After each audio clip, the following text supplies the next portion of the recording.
Thank you. Hello, everyone, and welcome to this informal meeting for members of 12-step fellowships who are interested in recovery through the big book, Alcoholics Anonymous.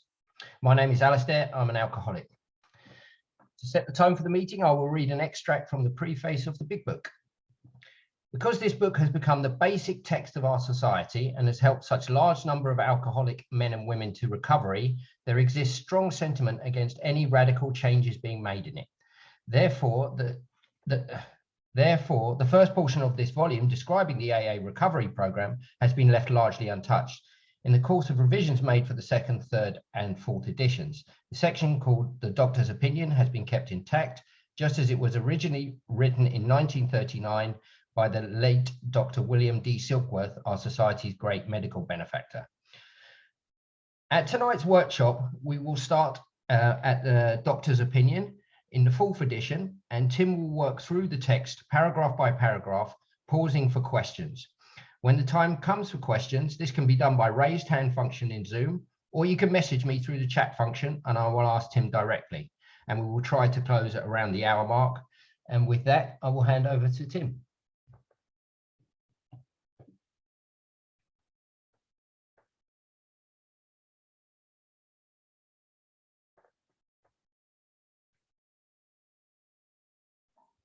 There we go. So that should be shared properly. Can you see the screen well enough, Alistair? Great. My name's Tim. I'm an alcoholic. Thank you, Alistair, for inviting me to do this. I'll just close the door. So all I'm going to do is share some experience or observations as they occur to me. I have no plan at all. I have no scheme here. If it's useful, that's wonderful. If it's not useful, don't worry about it. I'm not here in any formal capacity. I don't represent AA, and I often change my mind. So I may say something which I myself disagree with tomorrow. Also, I'm going to try not to get too academic about things. There may be whole sections I just read through and say nothing about. So it's not going to be an academic analysis, I hope. And also, a lot of these early chapters of the big book include some AA history. Now, I'm not an AA historian. There are AA historians, and it's best to look at their materials. There's obviously AA's official publications, which are very interesting. But for various reasons, I won't go into. What I'd recommend, if people are interested in AA history, there's a history book, a history of AA by Ernest Kurtz, K-U-R-T-Z, and there's a much more recent book, which is very good on the early years of AA, specifically on the writing of the big book. And it's by, and these are both by historians as opposed to by AA members. And they've been both the Ernest Kurtz book and the more recent book, whose author I've forgotten, on the writing of the big book, have received a lot of acclaim, critical acclaim in terms of the quality of the historical scholarship. And frankly, I would rely on those more than on the official AA history books. So I'm not going to go into the history because I'm not an expert in that. I'm just going to read and see what happens. And then if people have questions, just pop your hand up and then I'll come to people as soon as I can. So the doctor's opinion. We of Alcoholics Anonymous believe that the reader will be interested in the medical estimate of the plan of recovery described in this book. Convincing testimony must surely come from medical men who have had experience with the sufferings of our members and have witnessed our return to health. A well-known doctor is Dr. Silkworth, chief physician at a nationally prominent hospital specializing in alcoholic and drug addiction, gave Alcoholics Anonymous this letter, to whom it may concern.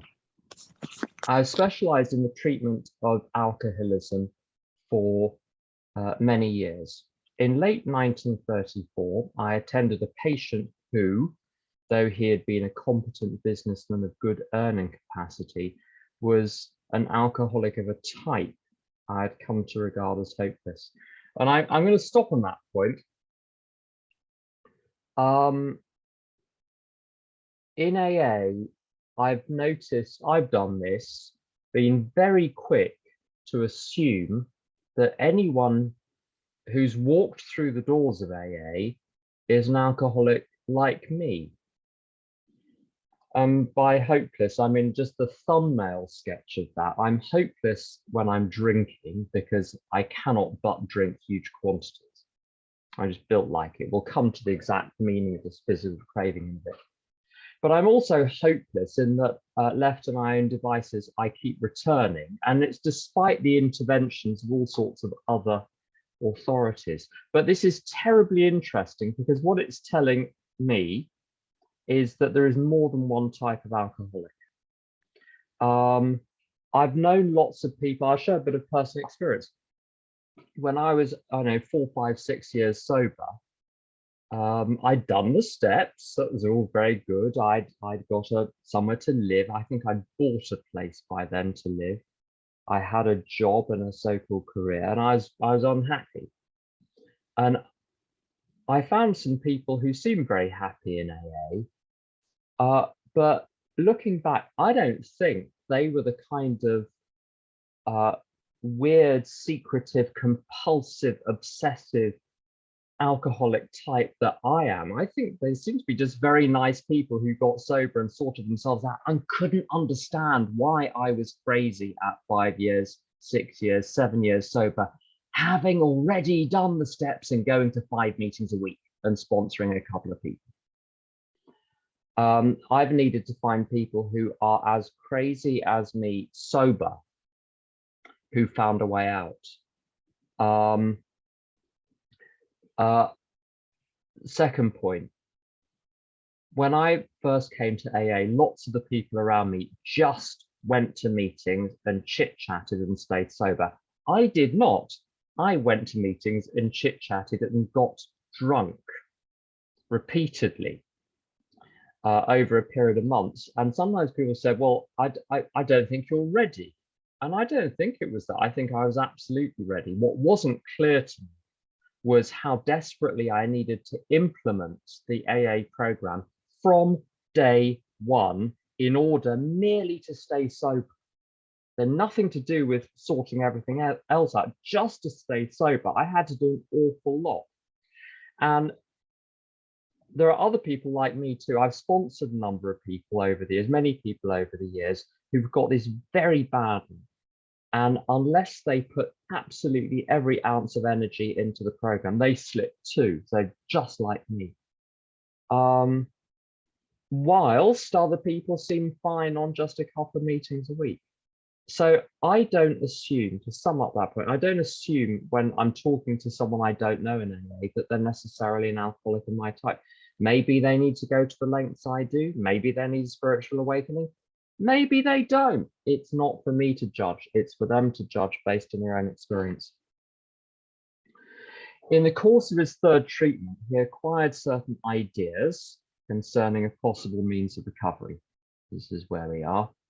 As part of his rehabilitation, he commenced to present his conceptions to other alcoholics, impressing upon them that they must do likewise with still others. Now, this is going to be a point that is made throughout the book, that the job of AA is not to give me my life back so I can run off with it. I honestly think that the most useful thing I've done, I've been sober since 24th of July 1993, if you're interested in those sorts of things. I know some people are. So over the last 28 years, the single most useful thing I've done is try to carry the message of AA to other people. And it is only by doing that I reinforce it myself. Sometimes I only believe it when I'm telling someone else. Then I think, actually, now I'm telling you, I believe it myself. I know the AA culture, I'm not going to name specific places, but there are places where they suggest you don't sponsor until you're a year sober. I went to a convention in Colorado where people were from all over, where their culture and the places they came from was the people under 5 years generally don't sponsor. The idea is you need to get lots and lots of years before you can start to sponsor. And then the old timers sponsor everyone. And there were people 5, 6, 7, 8 years sober with no sponsee, 1 sponsee, 2 sponsees. I don't think I would have made it that far. It was in my second year when I really started to sponsor. I did a lot of helping in the first year. I really started to sponsor in the second year, and it saved my life. I think it saved me from going back to drinking on many occasions. And it's something I can start doing, even if I'm not formally sponsoring someone. I was able to start carrying the message straight away. And that was impressed on me from day one. As soon as you've learned something, share it with other people, teach it to other people by sharing in meetings and after meetings. This has become the basis of a rapidly growing fellowship of these men and their families. Don't forget, by the way, just stick your hand up if you have a question. This has become the basis of a rapidly growing fellowship of these men and their families. This man and over 100 others appear to have recovered. Now, this is going to keep coming up, so I might as well grab the nettle at this point. I can see a couple of people know where I'm going with this one. You know, okay, so someone asked my friend Tom, are we recovering or are we recovered? And he said, yes. In other words, there's some truth to both. Yes, I no longer have the symptoms of active alcoholism. Yes, there's more work to do. There we go. And I think that I try to avoid the enough things which people fall out over without falling out over unnecessary academic squabbles. And the recovered one is one. I think, in my experience, it's just I don't see any good coming from the argument. The second one is it a twofold illness or a threefold illness? That's another one of those things that people get very, very exercised about needlessly. So I think there's some truth to both sides. So by recovered, what they meant when they wrote this was basically they'd stayed away from drink for a while and they were, you know, getting on with their lives with greater or lesser success. I personally know scores of cases who are of the type, again, this notion of different types. I personally know scores of cases who are of the type with whom other methods, so there are other methods, you know, psychiatry and psychotherapy and so on. I know certainly around here in East London, the mosques handle addicts and alcoholics in-house. They've got their own programs. So there are other types. Again, I'm very hesitant to tell people in AA, as some people do, that well, it's AA or nothing. There was nothing else. Well, for me, there was nothing else. I don't know there's nothing else for other people. These facts appear to be of extreme medical importance because of the extraordinary possibilities of rapid growth inherent in this group. They may mark a new epoch in the annals of alcoholism. Be very careful who you give that paragraph to read in a meeting. These men may well have a remedy for thousands of such situations. You may rely absolutely on anything they say about themselves. And I think that's terribly important. I remember at a meeting in Ifield Road with maybe 100 people at it in around August 1993, thinking either AA works or these people are all lying. And I couldn't, as paranoid as I was, I really could not believe that they were all lying and had got together to mount this collective lie to tell me that they were sober when they weren't. And it's the same with people who are at peace. I remember asking someone to be my sponsor when I was about 7 years sober. I didn't follow through, but I knew that he was at peace. I could just tell. In fact, he was so at peace, I found him frightening. So I didn't, I went and found someone edgier instead. But nonetheless, it's based on trust. Either you be, sometimes in AA, people in meetings will tell you how this is the big phrase that gets used. I've got a very big life today, and they sort of list all of the things that they've done. And I don't know, I'm sure it's very good, but I trust people based on their demeanor. Do they seem cheerful? You don't have to tell me you're cheerful. I kind of know. And I think this is where the great confidence comes from in AA. My confidence in my sponsor has largely got to do with his demeanor. It's not any specific thing that he says. Don't tell him that. Don't tell him I said that. But it's his manner. So anyway, very truly yours, William D. Silkworth, MD. The physician who, at our request, gave us this letter has been kind enough to enlarge upon his views in another statement which follows. So this is back to, essentially, you need to know that Bill is writing most of this beginning of the book. There was a couple of chapters which other people had a big hand in, but a lot of it is Bill. The physician who at our request gave us this letter has been kind enough to enlarge upon his views in another statement which follows. In this statement, he confirms what we who have suffered alcoholic torture must believe, that the body of the alcoholic is quite as abnormal as his mind. It didn't satisfy us to be told that we couldn't control our drinking just because we were maladjusted to life, that were in full flight from reality, or were outright mental defectives. These things were true to some extent, in fact, to a considerable extent with some of us, but we are sure that our bodies were sickened as well. In our belief, any picture of the alcoholic which leaves out this physical factor is incomplete.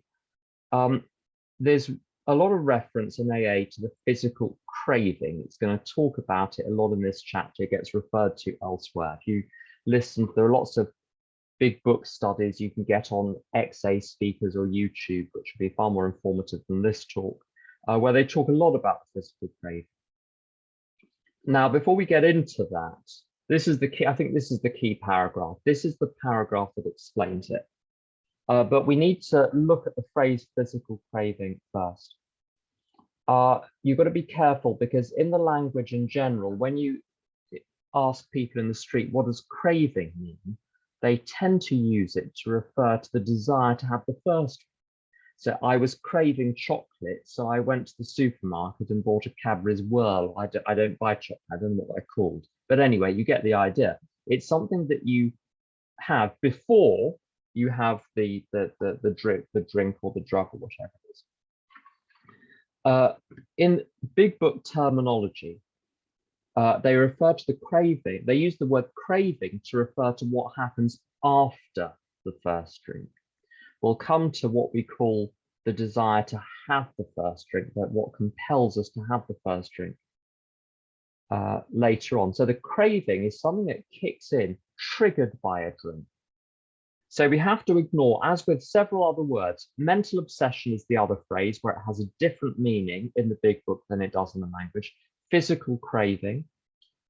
Meditation has a radically different meaning in the big book than it does in the language in general.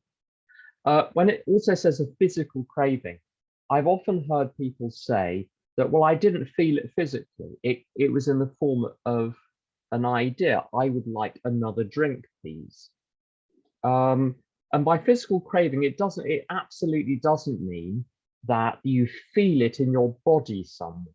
You may or may not. Some people do feel it very viscerally, but that's not the point. The point is that the craving originates in the body. So as opposed to where, as opposed to in the mind, or in terms of in your consciousness, or outside influences. It doesn't come from the outside. It doesn't come from consciousness. It comes from the wiring.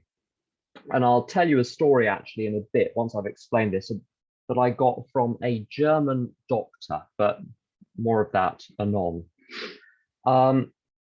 The key line is this one. It didn't satisfy us to be told that we couldn't control our drinking just because we're maladjusted to life, that we're in full flight from reality, or we're outright mental defectives. Now, this line is problematical because it's got lots of long words, and long words don't always help. So let's put it in language I understand. The reason I had the 14th gin and tonic was not because I was unhappy, mad, or thick. There we go. So the question is, it's that this paragraph, this physical craving, this whole passage is not about why I have the first drink. It's why I drink so much when I drink. So we're looking, what's the reason I have the 7th drink, the 14th drink, the 21st drink? And when you go to meetings, I've often heard people say, I drank for the effect. And it sounds like a perfectly reasonable thing to say. And with the first or second or third drink, maybe that's the case. But frankly, I don't know about you, when I'd had 3/4 of a bottle of gin, what effect did I think I was going to have from another finger of gin? There isn't any additional effect that's coming. I've already got the effect. In fact, often I would find myself pleasantly drunk, thinking, if only I could keep it here and not tip over, I would go, as it were, through the looking glass at some point in the evening when it would get dark and dangerous. And I'd start to get restless. I'd rove around. If I was in a city, I'd end up in trouble. I would accost strangers in all sorts of disagreeable ways. I would get into near fights. I tended to run before things got very unpleasant, but I was very often in dangerous situations with dangerous people. I would know halfway through the evening, if I carry on drinking, that's where it's going to go. And I didn't want it to go there. I remember having maybe a couple of liters of wine, red wine, sitting on a hill in a campsite in the middle of the summer overlooking Florence. I was pretty toasted on a couple of liters of red wine, and I was having a lovely time. And I remember thinking, I want to keep it just here. But I kind of knew I was going to drink more, and it got dark and strange, and I started arguing with the person I was with.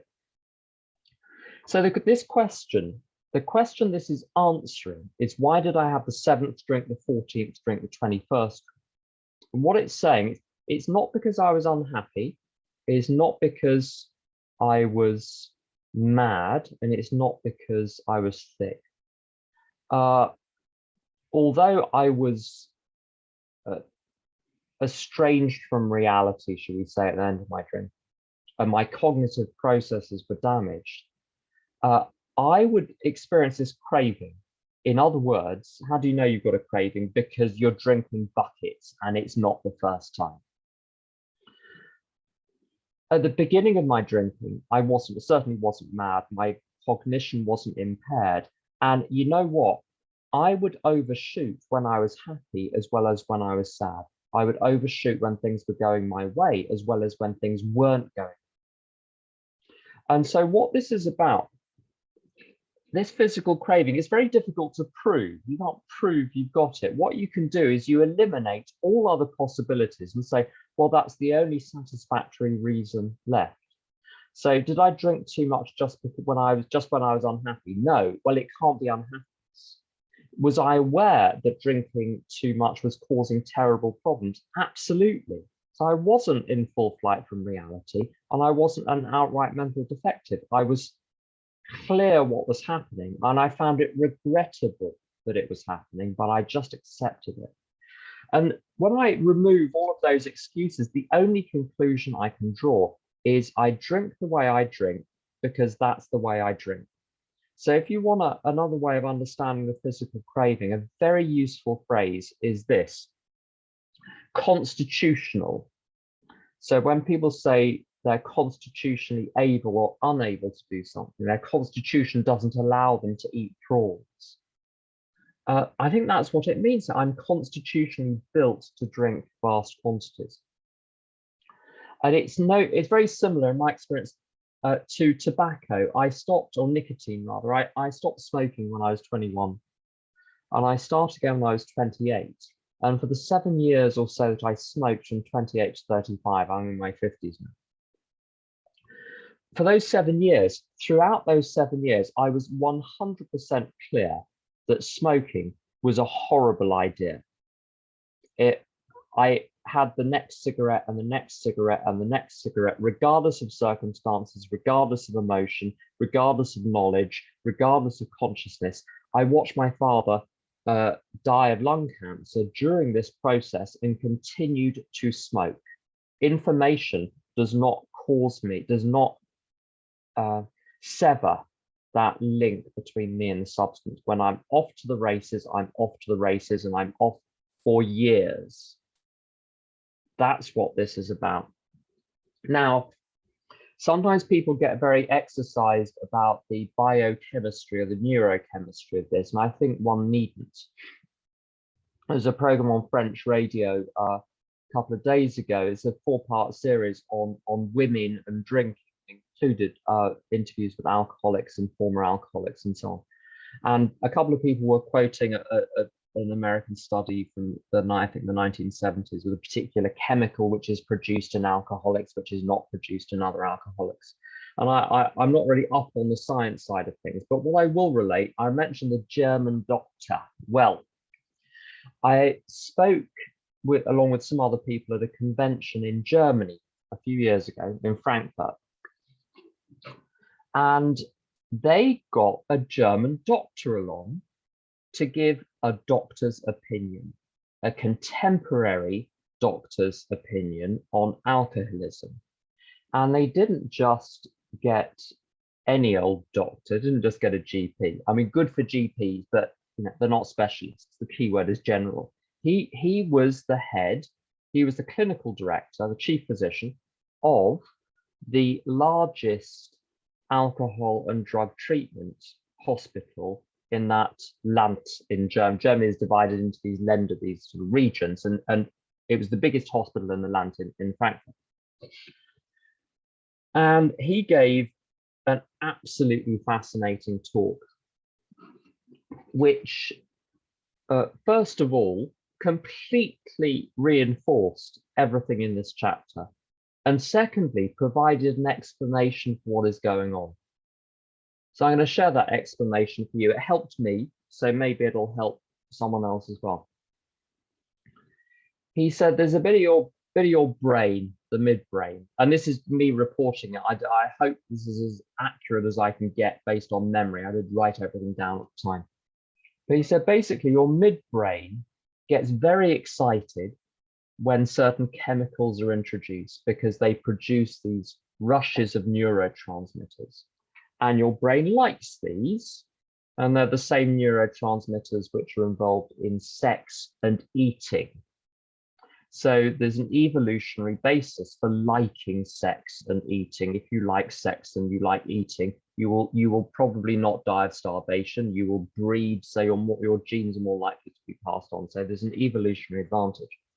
But this bit of the brain, if you give it too much, it gets overexcited and it just keeps sending commands up to the front of the brain. Imagine the front of the brain like the conductor of the orchestra that gets to decide what's going to happen in the orchestra pit, what the orchestra is going to do next. The conductor is supposed to be in charge.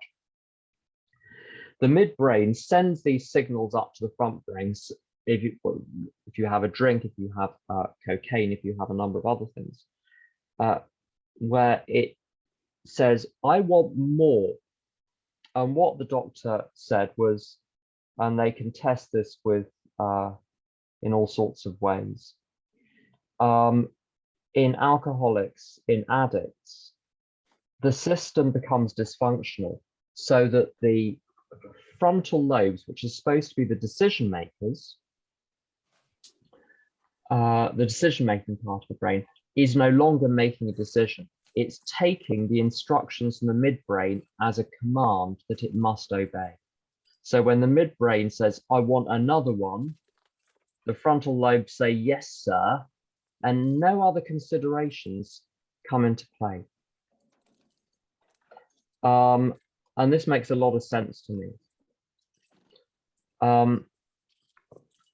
I've heard it also described like the bouncers of a club, like the frontal lobes are like the bouncers of a club that get to decide who gets let in and who doesn't, except in an alcoholic, the bouncer's function is impaired so that they just let in certain people all the way through to the VIP lounge, except they're letting in the people with the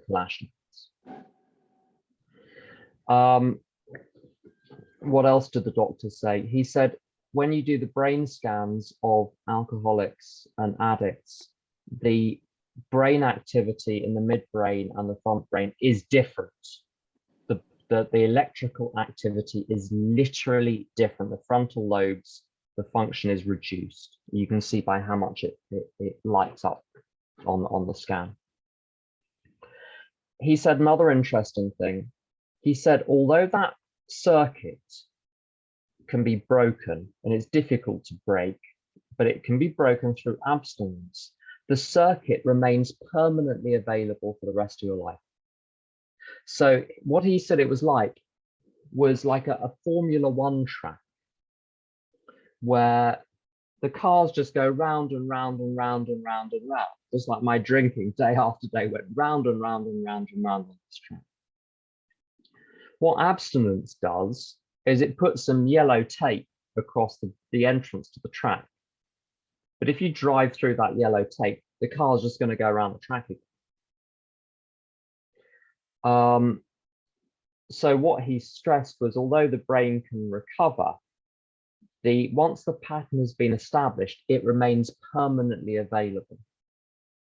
So the description of the physical craving and the fact that it remains there, which are two of the big messages of the big book, were certainly corroborated by this doctor. I don't know, because I haven't checked, the extent to which this reflects the scientific or medical consensus. All I'm doing here is reporting what this doctor told me and what I actually wrote to him, and we had some discussions after that as well. So if that's useful to anyone, that's great. So this is the notion of the physical craving. I infer that I'm built like it just in the way that I drank, which means I can never drink safely again. The doctor's theory that we have an allergy to alcohol interests us. As laymen, our opinion as to its soundness may of course mean little, but as ex-problem drinkers, we can say that his explanation makes good sense. It explains many things for which we cannot otherwise account. I think this is also very important because, in a sense, our analysis of what's going on after the first drink is neither here nor there. What we're left with, what I'm left with, is when I drank for those years in the late 80s, early 90s, the pattern was consistent and unbroken. And therefore, I infer that if I were to start drinking again, the same would happen. If this theory is untrue, we would need another theory which explains the phenomenon. The phenomenon is real. The theory is simply a way of understanding what is going on. If one does doubt that this is true, one unfortunately can simply observe what happens to people who go drinking again after many years of AA. So a very small number are fine, but a very large number are not. And you can never tell in advance, in my experience, who is going to have trouble when they start drinking. There is a I didn't want to get too academic, but there is a study which is very, very interesting. I'm just going to put there's a study by a chap called, I think it's Valent. It was a 60-year follow-up of alcoholics from the 1920s.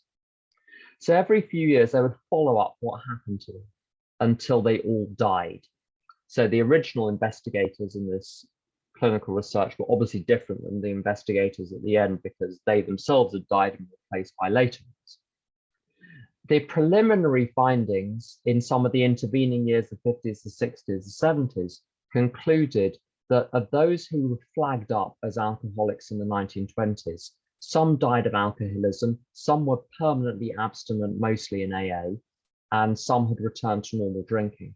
By the time they did the final follow-up, all of the ones who had returned to normal drinking had resolved either into full-blown alcoholics or had gone back and got sober again. And one of the conclusions was that the notion of an alcoholic returning to normal drinking is an illusion. It looks as though it works for a while, but it always resolves one way or the other. So that's a very interesting study, not a huge cohort, but it's an interesting study. Allergy. So people get very exercised about this. I've heard people say, well, I don't think it's an allergy because I didn't come out in a rash when I drank. I've heard people say, I know it was an allergy because I kept throwing up. Well, if you drink enough, you will throw up. That's what the allergy they're talking about. Again, it's one of these words which means something different now than it did historically. Now its use is much more limited to the immune system response, for instance, to a bee sting or to peanuts or whatever. What is meant in this context is a reaction to alcohol which is different than that displayed by other people. So if you, and the best way to illustrate this is if you have a little party of people that go into a forest and they pick some mushrooms and they eat the mushrooms and they all die, you would conclude that these are poisonous mushrooms. If, however, different party, different mushrooms, they go and they eat some mushrooms, one of them immediately goes into anaphylactic shock and the rest enjoy their tea very much and absolutely fine. There's nothing wrong with the mushrooms. The problem lies in the individual who developed an anaphylactic reaction had an allergy. So whether something is an abnormal reaction, it's simply statistical. And so all that is meant here is that there is a reaction which is different in alcoholics than you get in ordinary healthy people. That's it. So nothing to do with the immune system, nothing to do with the contemporary sense of allergy. Though we work out our solution on the spiritual as well as an altruistic plane, we favour hospitalisation for the alcoholic who is very jittery or befogged. More often than not, it is imperative that a man's brain be cleared before he is approached, as he has then a better chance of understanding and accepting what we have to offer. I'm going to, oh, Alistair, do you want to ask you a question before I go into this paragraph? Thanks, Tim. Alistair, I wanted to ask you, with the physical factor that we've been talking about so far, if you had any experience with other substances and this physical factor, for example, I don't know, chocolate, does it come about in chocolate or yeah, do you have any experience of like other substances where this physical factor is part of it? Okay, so I wasn't a big drug person. I remember someone who went to my home group would always say when they shared, I was a big part of the Manchester rave scene. I was not a big part of the Manchester rave scene, I can tell you. I was a big part of the King's Cross Cinzano scene. Me, in my flat in King's Cross with a bottle of Cinzano. I lived in King's Cross and I didn't know where to buy drugs. And I didn't know you were allowed. I just drank. However, when I was in New Hampshire a few years ago, one day we were at a gas station, as they call them. And at the gas stations in America, they sell lots of food or substances which pass for food. They look like food. Whether or not they're food is a different question. And I bought something called, I think it was a Boston whoopie pie. And it was this sort of these chocolate layers with this cream-like substance in between. And I had one. And I found myself craving sugar every day for the next 10 days. And I'm exactly the same now. If I have a large dose of sugar, it's in my system. My brain is messed up by it. I get all sorts of weird compulsions for days afterwards. I'm like this with nicotine. In the areas covered by SLA and SA, I'm exactly the same. I've got to be very, very careful about certain behaviors. If there's a Suzanne Vega song, "Don't uncork what you can't contain." It's a very good line. Don't uncork what you can't contain. Suzanne Vega is not yet conference approved literature. We're working on it, but it hasn't happened yet. My experience with all sorts of things, whatever produces a kick in me seems to produce craving for a number of days afterwards. What's frightening about this kick is it's not just chemicals, behaviors can do it too.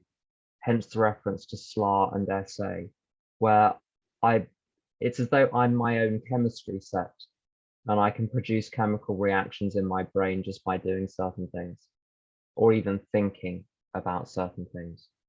And there's one tiny bit of science which blurs a little bit of what goes on in the big book. Nora Volkoff, Volkov, I think is her name, Mexican academic who works in America, I think, in the area of drug and alcohol research. And I saw a very interesting documentary many years ago now, where they did some experiments with cocaine addicts, and they did brain scans of cocaine addicts. Or I don't know, I don't think it was scans or they had sensors, but in any case, they could build up a picture of which parts of the brain were experiencing high levels of electrical activity. And they discovered that in the cocaine addicts who took cocaine, a certain part of the brain would light up. And in the cocaine addicts who were shown videos of people taking cocaine, the same parts of the brain lit up. And to me, that's fascinating. It explains a lot. I've sponsored a number of people who were crystal meth addicts and alcoholics and sex addicts. Often those things go together as a kind of unholy trinity. And what a lot of people have reported to me is that they couldn't stop their crystal meth addiction until they stopped the porn, because the porn would inevitably lead on to a crystal meth relapse. And I think, although this isn't clearly stated in the big book, it is in effect stated in that it talks about although we don't run away from alcohol, we make sure we're on firm spiritual ground first, so we don't hang around bars. I think there was the understanding that even when it's out of your system, you can be triggered if you're not careful until you're much further progressed in your recovery. So that's my experience as well. Though we work out our solution, okay, I've read that bit, the hospitalization. There are several important points here. The first one is the nature of the solution is spiritual as well as altruistic. There is a psychological element to the program. Later on in the chapter, it's going to refer to moral psychology, which is not a super helpful term, I have to say, but there is a psychological element. But the question regularly comes up if you've got sponsees who are very, very psychologically disordered? Do you have to deal with that first?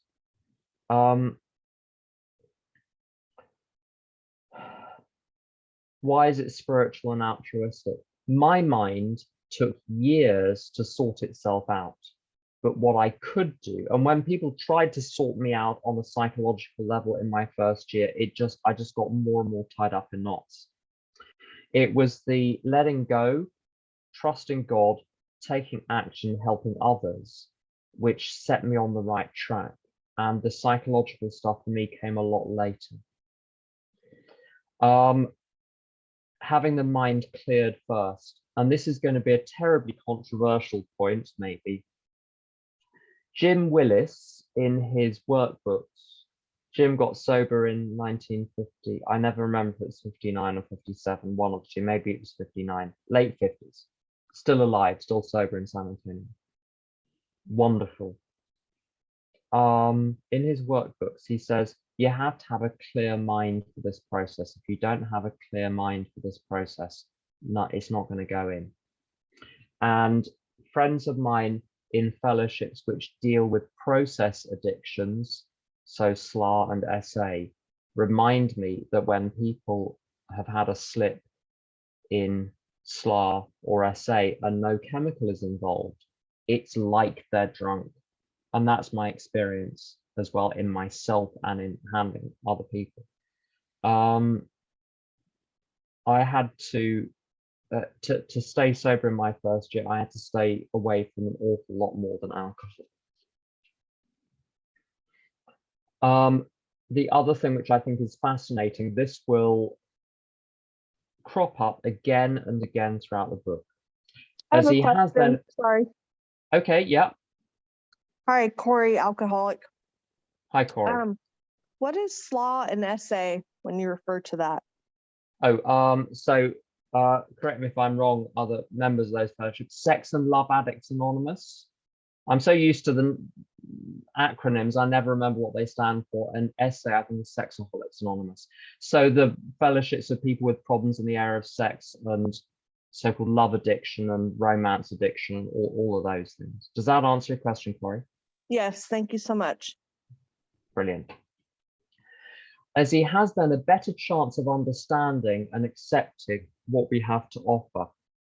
Anyone that knows me will know that I'm, when I'm not behaving myself, more of a bulldozer than I really ought to be. And that's not really the AA way. This is very helpful here. My job when I'm trying to sponsor someone is to offer the program as I've experienced it, as I've understood it. And I can explain it, but I can't do the acceptance for the other person. I shouldn't, as soon as I feel as I'm trying to convince someone of something or persuade them to do something, I've gone outside the scope of what sponsorship is supposed to be. And I've made this mistake 1,000 times. It's very difficult. I find it because aggressive A-type personality, you know what we're like.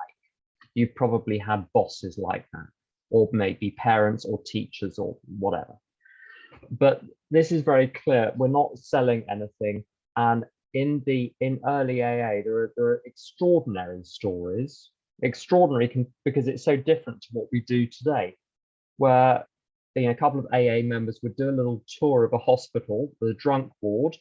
They'd sit down with someone, they'd start to explain the program. If the person resisted this, well, we won't trouble you anymore. If you do, if you don't want it, that's fine. And they just go on to the next bed.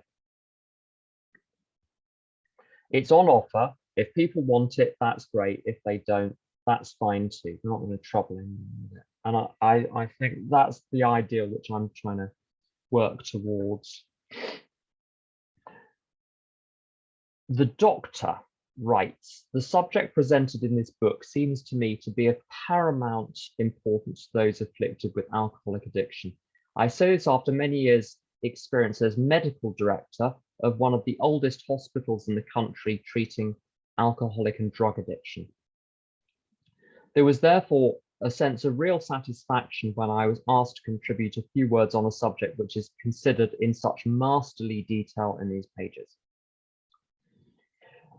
We doctors have realized for a long time that some form of moral psychology was of urgent importance to alcoholics, but its application presented difficulties beyond our conception. With our ultra-modern standards, our scientific approach to everything, we are perhaps not well equipped to apply the powers of good that lie outside our synthetic knowledge. Alistair, you got a question? Question from the floor. Do you think that most people will need to have exhausted other methods before they will buy into the AA program? It's a fascinating question. I'll tell you what my experience is. AA was the first thing I tried in terms of an agency to solve my drinking. It wasn't the first thing I tried to solve other things. I've been trying to solve everything else in my life. Well, I was first intervened on. I don't know if any of you had that experience. I was first intervened on at the age of 14. I was under very close surveillance for about 4 years at a boarding school because of my behavior. So I did exhaust lots of other things. I don't know about other people. I know lots of people where they try AA out of the blue. They try all sorts of other things. What I do know, I think this is partly an answer to the question. The AA program is not for the faint-hearted,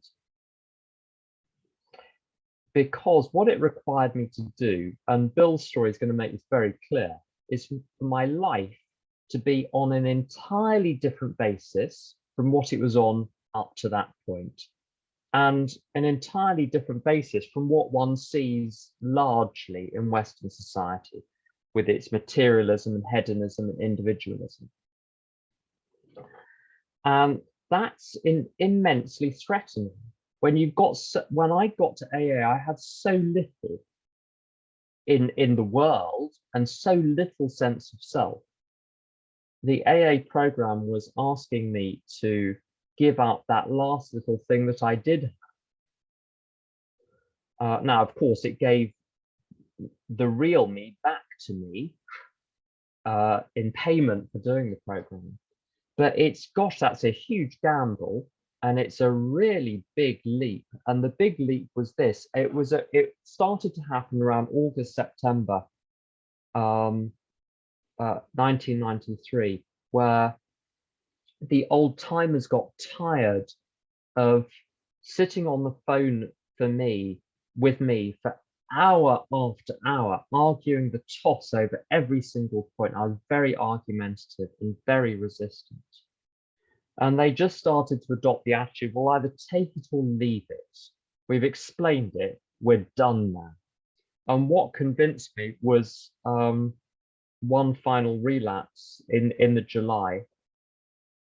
And then in the few weeks after that, realizing that no one else could talk me out of it, and I had to just surrender to it, which was basically take my thought system offline, put it on the shelf, and rely on something else to govern the structure of my day, structure and content of my day, which was the 4 Ps of a little bit of contact with the higher power, but chiefly the AA program as it was set out, which wasn't a very big book, but it was very solid. The program, the principles of the program, and the people. It was only because nothing else worked that I did that. Nothing else within AA worked that I surrendered fully to the program. But I think there's a huge range of experiences on that. Some people get AA very young, or whatever AA very young. Other people, it really is the last house on the block.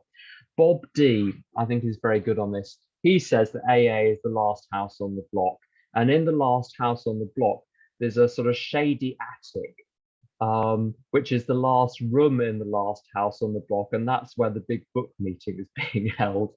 So I think in certainly lots of parts of the world, the big book group or the step group is the one that newcomers are warned off because they're all a bit harsh there. So yeah, that I think that certainly it's true. When I was new, you were warned off step meetings by certain people. Anyway, I'm digressing. Maybe one last paragraph. So I think I've read that paragraph about the powers of good that lie outside our synthetic knowledge. I'll give you an example. I think the best way to explain that is by an example. People have been trying to argue me into common sense and seeing things differently for years before I got to AA. Now, I'm not going to give a lecture on A Course in Miracles, but in A Course in Miracles, the notion of a miracle is an event which makes you make years of progress in a single moment through an interaction between two people. And that miracles are always interpersonal in nature. Now that sounds very abstract, but I'll give you a concrete example. When I was 18 minutes sober, I got a commitment at the Thursday evening Hampstead Manor House, MANNA House AA meeting to do the tea. And I made the tea for some people, probably indifferently, but I made it.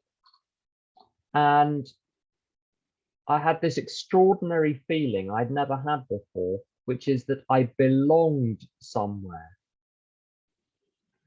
And people had been trying to instill in me a sense of belonging for years, absolutely without success. I take some action which is spiritual in nature. I surrendered to a process which I didn't agree with, and it was altruistic, spiritual and altruistic, and it affected a change in me that professionals had worked very hard to affect but hadn't been able to affect. And there are thousands of examples of that. With this notion of synthetic knowledge, I'm not going to go into that, Seamus, partly because some of the doctor's language, like moral psychology, synthetic knowledge, without the doctor here, I'd want to ask him exactly what he meant. The closest I can get to that is synthetic knowledge is about 2 + 2 = 4. And in AA, 2 + 2 = 19. What I get, you put a bunch of crazy people in a room together and the majority of them walk out happy at the end of the hour. That shouldn't be possible. Everyone was grumpy when they got there. You should end up with a room full of grumpy people at the end. And you would, you saw, that video of the parish council, which broke down on Zoom, where everyone got very, very cross. That's what normally happens when you put a bunch of angry people together. It also happens at intergroup. I didn't say that. But in an ordinary AA meeting, you put a bunch of people who are angry and fretful and frightened and guilty and all those things together, and you give them something banal to do for an hour in each other's benefit, and pretty much everyone feels better afterwards. It's 2 + 2 = 17. It's not 2 + 2 = 4. There's something happening here which comes from outside the system. And I think it links to step 2. So step 2 is about a higher power, higher than what? Higher than my wit and wherewithal, higher than my intelligence and willpower. And I think really that's what he's talking about here. You apply intelligence and willpower to the problem of alcoholism, and you end up ultimately with nothing. You put the alcoholics together in a room, you apply the same intelligence and willpower, and miraculously something happens to all of them, and there is no person who is doing it because all the other people are just as crazy. So something else is going on here, which is more than the nuts and bolts. I think that's the closest I can get to synthetic, and we're almost at the hour, so I think I'm going to stop there, Alison. Thank you, Tim. Yeah, that seems an appropriate place to stop, and where we'll pick it up from next week. I will post a link to where the recordings of these meetings will be available when once they're posted. And yeah, we'll pick it up next week, and it's the same meeting link for all who joined, and please feel free to pass it on. And with that, with those of you who care to, please unmute. We'll close with the sovereignty prayer. God. Grant me the serenity. Grant me the serenity to accept the things I cannot change, the courage to change the things I can, and the wisdom to know the difference. Thank you, Tim. Thank you. Thank you all. Thank